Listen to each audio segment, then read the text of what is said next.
Hello बच्चों, आज एक फिजिकल केमिस्ट्री का बहुत ही इम्पोर्टेंट टॉपिक हम स्टार्ट करने जा रहे हैं जिसका नाम है केमिकल इक्विलिब्रियम। क्या नाम है भाई?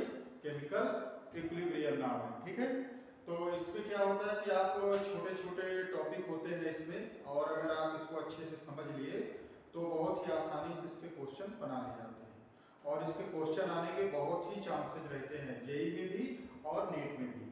समझ गए बातों को अच्छी तरह से? तो सबसे पहले हम केमिकल इक्विलिब्रियम की बात करेंगे।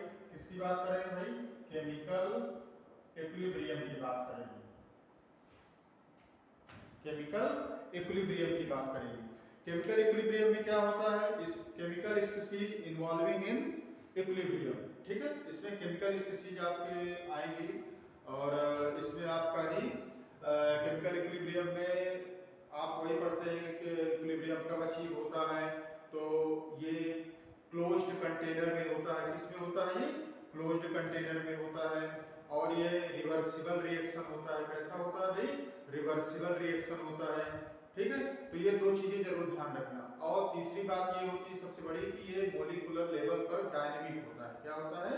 डायनेमिक होता है। इसमें क्या होता है कि rate of forward reaction, rate of backward reaction, ये क्या होते हैं? इक्वल हो जाते हैं। तो और इसमें क्या आप देखते हैं कि हम बेसिकली रिएक्टेंट से प्रोडक्ट बनता है और प्रोडक्ट से रिएक्टेंट बनता है। दोनों एक दूसरे में जब तक इक्विलिब्रियम में नहीं आ जाते हैं तब तक ये रिएक्टेंट से प्रोडक्ट बनता रहता है, प्रोडक्ट से फिर रिएक्टेंट बनता है। जब दोनों बराबर हो जाते हैं, इक्वल हो जाते हैं, तो इसी को हम क्या बोलते हैं? इक्विलिब्रियम स्टेट बोलते हैं। क्या बोलते हैं? इक्विलिब्रियम बोलते हैं। ठीक है, इतनी बातें समझ में आ गई। अब इसमें बेसिकली हम क्या पढ़ रहे हैं? बेसिकली पढ़ रहे हैं एक्सटेंट ऑफ रिएक्शन पढ़ रहे हैं। क्या पढ़ रहे हैं? एक्सटेंट ऑफ रिएक्शन पढ़ रहे हैं। तो इतनी बातें तो बेसिक बातें थी, और सबसे बढ़िया इसमें जहां से क्वेश्चन आते हैं वो होता है, सबसे पहले हम यहाँ पढ़ेंगे इसका ग्राफिकल रिप्रेजेंटेशन। क्या पढ़ेंगे? Graphical representation. तो ग्राफिकल रिप्रेजेंटेशन कैसे पढ़ते हैं? Graphical representation. ठीक है, ग्राफिकल रिप्रेजेंटेशन हम दो टाइप से पढ़ते हैं। एक बेटा पढ़ते हैं कंसंट्रेशन वर्सेस टाइम। ठीक है, और दूसरा हम पढ़ते हैं रेट वर्सेस टाइम। तो देखो यहां याद रखना, बहुत बार सवाल पूछा जाता है कि कंसंट्रेशन वर्सेस टाइम के 3 ग्राफ आपको मिलेंगे। कितने ग्राफ मिलेंगे? 3 ग्राफ मिलेंगे। और रेट वर्सेस टाइम का एक ही ग्राफ मिलेगा। तो सबसे बड़ी बात होती है कि इनको ग्राफ से हम पहचाने कैसे कि कौन सा कंसंट्रेशन वर्सेस टाइम का है, कौन सा कंसंट्रेशन वर्सेस टाइम का है, और कौन सा रेट वर्सेस टाइम का है। ठीक है, तो देखो चलो देखते हैं, इनके ग्राफ बना के देखते हैं। पहले मैं ग्राफ बनाता हूं आपका कंसंट्रेशन वर्सेस टाइम। तो देखना ध्यान से, 3 ग्राफ बनेंगे। ये आपका हो गया कंसंट्रेशन और ये हो गया टाइम। तो शुरू में आपको पता है कि शुरू में रिएक्टेंट ही होता है। शुरू में क्या होते हैं? केवल रिएक्टेंट होता है। ठीक है, तो रिएक्टेंट होगा तो सपोज दैट कंसीडर करो कि शुरू में प्रोडक्ट तो कुछ है ही नहीं है, रिएक्टेंट है। तो रिएक्टेंट धीरे धीरे टाइम के हिसाब से क्या हो रहा है? कम हो रहा है, और प्रोडक्ट धीरे धीरे टाइम के हिसाब से इंक्रीज हो रहा है। तो देखो यहां पर क्या आ गया? टी इक्विलिब्रियम आ गया। क्या आ गया? T equilibrium. क्योंकि यहां पर क्या हो गया? कंसंट्रेशन क्या हो गया? कांस्टेंट हो गया। क्या हो गया? कांस्टेंट हो गया। ठीक है, दूसरा ग्राफ हम देखेंगे। दूसरा ग्राफ देखेंगे कंसंट्रेशन वर्सेस टाइम का। ठीक है, यहां पर क्या होगा कि देखो ये रिएक्टेंट है, ये और ये प्रोडक्ट है। देखो तो ये आपने क्या देखा कि ये किसका है? प्रोडक्ट का है, ये रिएक्टेंट का है। अब यहां पर देखो, ये देखो ये टी इक्विलिब्रियम है। क्या है? टी इक्विलिब्रियम है। अब यहां पर जो कंसंट्रेशन है वो कांस्टेंट भी हो गया और इक्वल भी हो गया। क्या हो गया? मेरी टर्मोलॉजी पर ध्यान देना, क्योंकि बहुत ही डेंजर सवाल इससे पूछे जाते हैं और बहुत बच्चे कंफ्यूज हो जाते हैं इसकी वजह से। ठीक है, तो ध्यान देना यहाँ पर। यहाँ पर तो देखो केवल कंसंट्रेशन क्या हो रहा है? कांस्टेंट हो रहा है। यहाँ पर कंसंट्रेशन इक्वल भी हो रहा है, कांस्टेंट तो हो भी रहा है, इक्वल भी हो रहा है। और एक ग्राफ और है, एक ग्राफ और ध्यान से देखना, कंसंट्रेशन वर्सेस टाइम का। अब यहाँ पर क्या है, रिएक्टेंट है ये आपका और ये प्रोडक्ट है। ये वाला जो पॉइंट आ गया ये टी इक्विलिब्रियम का आ गया। क्या है, अब देखो ये रिएक्टेंट का ऊपर है, प्रोडक्ट का नीचे है, दोनों नीचे। अब यहाँ पर कंसंट्रेशन क्या हो गया, कांस्टेंट हो गया, लेकिन इक्वल नहीं हुआ। क्या नहीं हुआ, इक्वल नहीं हुआ। तो हमेशा याद रखना ये सारी चीजें कहां पर बात की जाती हैं, एट इक्विलिब्रियम की बात की जाती है। तो यहां ध्यान देना, मैं दो बातें लिख देता हूं, याद रखना। कंसंट्रेशन क्या हो सकता है, कांस्टेंट हो सकता है, और कंसंट्रेशन क्या हो सकता है, कांस्टेंट तो हो ही सकता है एंड इक्वल भी हो सकता है। क्या हो सकता है, कांस्टेंट भी हो सकता है और इक्वल भी हो सकता है। तो बहुत आसानी से इसको याद रखना है, ठीक है, दो टर्म याद रखना। अब यहां पर रिलेशन आता है दूसरे नंबर का, यानी कि दूसरा नंबर में देखने जा रहा हूं। दूसरा नंबर आपका, दूसरे नंबर में क्या है, रेट वर्सेस टाइम। किसका है, रेट वर्सेस टाइम का। तो अगर रेट वर्सेस टाइम का खींचू मैं ग्राफ, तो यहां पर क्या होगा, rate of forward reaction rate of backward reaction के बराबर होगा। तो सीधी सी बात यहां पर कौन सी बात चलेगी कि रेट हमेशा क्या होना चाहिए भाई, रेट हमेशा क्या होना चाहिए, इक्वल होना चाहिए, बराबर होना चाहिए। रेट क्या होना चाहिए, इक्वल होना चाहिए, बराबर होना चाहिए। कांस्टेंट नहीं चलेगा। पता चला कि एक जगह पर कांस्टेंट हो गया, फिर इधर उधर हो गए तो गड़बड़ हो जाएगा। रेट हमेशा क्या होना, इक्वल, और हमेशा इक्वल होना चाहिए। क्या होना चाहिए भाई, हमेशा इक्वल होना चाहिए। एक बार इक्वल हो, हमेशा इक्वल हो। तो इसके अगर ग्राफ खींचे तो देखो इसका एक ही ग्राफ बनता है, इसका एक ही ग्राफ बनता है रेट वर्सेस टाइम का। ये रिएक्टेंट और ये प्रोडक्ट। अब देखो ये टी इक्विलिब्रियम, क्या है, टी इक्विलिब्रियम। अब यहां पर ध्यान से देखना, यहां पर रेट क्या हो गया, इक्वल हो गया, और ये हमेशा इक्वल होगा। कितना भी चले जाओ, टाइम बढ़ता जाए, लेकिन कभी भी ये डिस्टर्ब नहीं होगा। एक बार इक्वल हुआ तो हमेशा इक्वल हो जाएगा, ठीक है। और यही सवाल जो इससे मिलते जुलते पूछे जाते हैं, वो सवाल में दिए होते हैं, एट इक्विलिब्रियम की बात होती है, ठीक है। क्लियर बात यहां तक। तो ये ग्राफिकल रिप्रेजेंटेशन बहुत ही इंपॉर्टेंट था, बहुत ही इंपॉर्टेंट था, ठीक है। अब आगे पढ़ेंगे, आगे बढ़े। ये सवाल पूछा हुआ है, ध्यान से देखना। अब आगे बढ़ते हैं, लॉ ऑफ मास एक्शन। क्या पढ़ते हैं भाई, law of mass action, law of mass action. Law of mass action क्या होता है, ध्यान से देखना। Rate of reaction is directly proportional to product of active masses of reactant क्या लिखा, product of active masses of reactant and their respective in their power of respective coefficient, ठीक है, रिस्पेक्टिव कोफिशिएंट। इसको लिखेंगे कैसे, बहुत आसान है लिखना, स्टेटमेंट है, बहुत आसान है। सपोज दैट कंसीडर करो कोई एक जनरल रिएक्शन है, alpha A plus beta B, और ये आपका क्या हो गया, gamma C plus delta D. तो बहुत आसानी से आप लिखोगे rate of forward reaction, rate of forward reaction directly proportional to the active masses of. Basically हम क्या लिखते हैं, कंसंट्रेशन लिखते हैं। क्या लिखते हैं, कंसंट्रेशन लिखते हैं। तो इसकी स्टोइकोमेट्रिक पावर क्या है, ये है भाई active mass of D delta, और rate of backward reaction directly proportional to the active mass of A की पावर अल्फा, एक्टिव बीटा। अब क्या होता है एट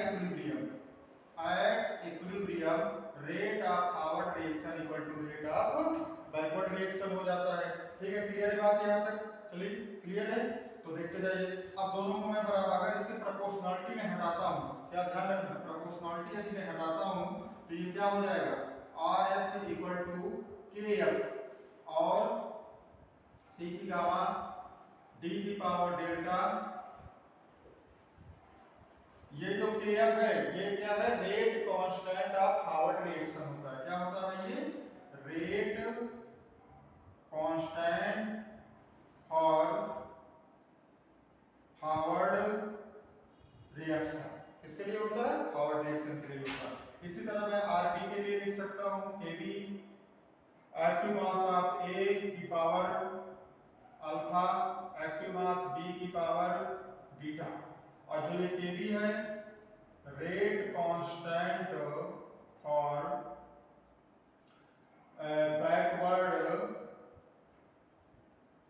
रिएक्शन, ये बैकवर्ड रिएक्शन के लिए होता है। किसके लिए होता है, बैकवर्ड रिएक्शन के लिए। अब एट इक्विलिब्रियम में दोनों बराबर हो जाएंगे, तो अगर बराबर हो जाएंगे तो मैं कैसे लिखूंगा, अगर लिख दूंगा के एफ बाई के बी और इसी को हम क्या बोल देते हैं के सी। क्या लिख देते हैं, के सी। तो ये टोटल क्या आ जाएगा ओवरऑल आपका, क्या जाएगा भाई, कंसंट्रेशन सी की पावर गामा कंसंट्रेशन डी की पावर डेल्टा ओवर कंसंट्रेशन ए की पावर अल्फा और कंसंट्रेशन बी की पावर बीटा।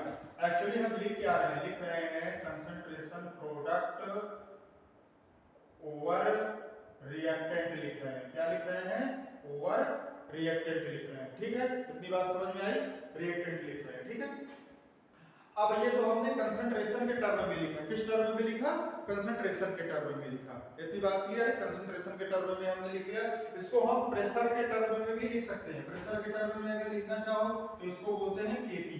केपी लिखना चाह रहे हो आप तो क्या लिख लोगे, partial pressure of C gamma into partial pressure of B delta over partial pressure of A alpha partial pressure of B beta. ठीक है, ध्यान देना। अब एक चीज ध्यान देना, एक चीज सबसे बड़ा इंपॉर्टेंट है, केपी ओनली फॉर, किसके लिए केपी जो होता है किसके लिए होता है, केवल फॉर गैस के लिए होता है। ठीक है, गैस के लिए हम केपी लिखेंगे और केसी हम लिखते हैं कंसंट्रेशन के टर्म में, जिसमें एक चीज ध्यान रखना, सबसे बड़ी इंपॉर्टेंट चीज होती है, नोट करके लिख लो इसको, नोट करके लिख लो, सबसे इंपॉर्टेंट चीज होती है कि सॉलिड एंड प्योर लिक्विड का हमेशा हम क्या लेते हैं, एक लेते हैं, क्योंकि ये बहुत कम कोई रिएक्शन विशेष नहीं करते, टूटते ही बहुत कम है, ब्रेकिंग बहुत कम होती है रिएक्शन में ही। तो हम जब कंसंट्रेशन लिखेंगे तो सॉलिड और प्योर लिक्विड का नहीं लेते हैं, बाकी सभी का लेते हैं। और केपी जब लिखेंगे, केपी लिखने के लिए ध्यान रखना, केपी हमेशा गैस के लिए होता है। ठीक है, तो यहाँ तक बातें समझ में आ गई कैसे लिखना है। अब इनकी यूनिट की बात करते हैं, किसकी बात करते हैं, यूनिट की बात करते हैं। तो चलो यूनिट देख लो। अब जो ये के इक्विलिब्रियम है, दो टाइप्स में लिख लेता हूँ। क्या लिख लेता हूँ, दो टाइप्स लिख लेता हूँ। तो इंपॉर्टेंट है, ये तो विशेष नहीं है, तो मैंने आपको करके दिखा दिया, इसका कोई विशेष इंपॉर्टेंट नहीं है। एक लिख लो केसी कंसंट्रेशन के टर्म में, एक लिख लो केपी। कंसंट्रेशन के टर्म में क्या होता है, कंसंट्रेशन की पावर डेल्टा एनजी, और यहां पर क्या हो जाता है, एटीएम की पावर डेल्टा एनजी। और डेल्टा एनजी आपको पता है क्या होता है, गैस। डेल्टा एनजी क्या होता है, gaseous mole of product, gaseous mole of product minus gaseous mole of reactant.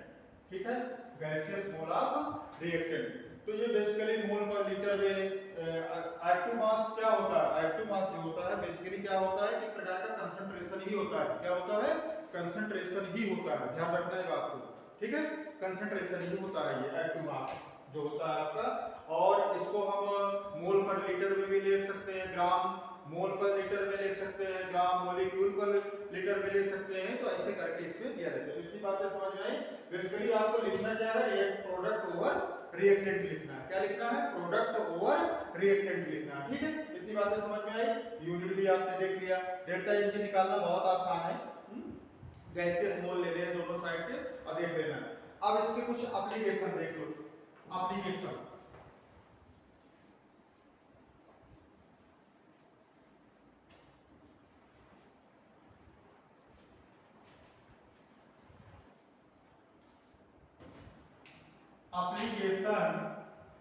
Of के एप्लीकेशन देख लो। एप्लीकेशन क्या होंगे के भी, ध्यान से देखना। इसमें क्या होता है कि जो आपके एप्लीकेशन होंगे के भी, तो यहां देख लेना एक रिलेशन बिटवीन केपी एंड केसी। तो मैं डायरेक्ट लिख रहा हूं, डायरेक्ट जो आता है केपी इक्वल टू क्या हो जाता है भाई, केसी आरटी की पावर डेल्टा एनजी। ठीक है, इसके केस लिख लेते हैं। Case first, delta NG greater than 0, so KP greater than KC. Case 2 लिख लो, delta NG less than 0, so KP less than KC. Third case क्या होगा, delta NG equal to 0, KP equal to KC. एक case पर और 0 हो जाता है। If r equal to 1 over t equal to 1 over r हो जाए। क्या हो जाए, t equal to 1 over r हो जाए, तब भी आपका kp इक्वल टू kc होगा। बट यहां देख लेना आप, और valid any value of delta NG.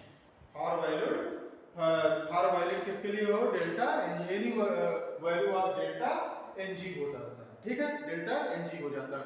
ये 4 केस बहुत इंपॉर्टेंट है, यहां से तो डायरेक्टली सवाल पूछे जाते हैं। क्लियर है बात यहां तक अच्छे से नहीं? ठीक है,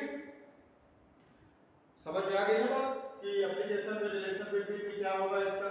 इसमें यहां ध्यान देना, केपी तो आपने देख लिया, पार्शियल प्रेशर पर क्या था, कांस्टेंट था, ये कंसंट्रेशन पर कांस्टेंट था। आर क्या है, गैस कांस्टेंट है। क्या भाई, गैस कांस्टेंट जिसकी वैल्यू क्या लेते हैं, 0.0821, ठीक है, एटीएम मोल पर लीटर। ठीक है, या इसे मैं लिख सकता हूं 1/12। न्यूमेरिकल के लिए ये कर सकते हो। टेम्परेचर हमेशा किसमें आपको लेना है, केल्विन में लेना है। टेम्परेचर किसमें लेना है आपको, केल्विन में लेना है। यहां तक बातें क्लियर हो गई अच्छे से। तो यहां से बहुत ही सवाल पूछे जाने के, ये केस आपको याद रखना। एक मैं करके दिखा देता हूं कि निकाला कैसे जाता है। जैसे देखो, N2 प्लस 3H2 2NH3, ये सभी क्या है भाई, गैसियस है। क्या है ये, गैसियस है। तो इसका डेल्टा एनजी निकालो। डेल्टा एनजी निकालोगे तो ये प्रोडक्ट में कितने हैं, 2 हैं, और रिएक्टेंट में 3 और 1 कितने हैं, 4 हैं। तो कितना आ गया, -2 आ गया। It means delta NG less than 0। तो इस रिएक्शन के लिए केपी का रिलेशन क्या होगा भाई, केपी लेस देन केसी। ऐसे करके आपसे सवाल पूछ लेते हैं। क्लियर है बात यहां तक?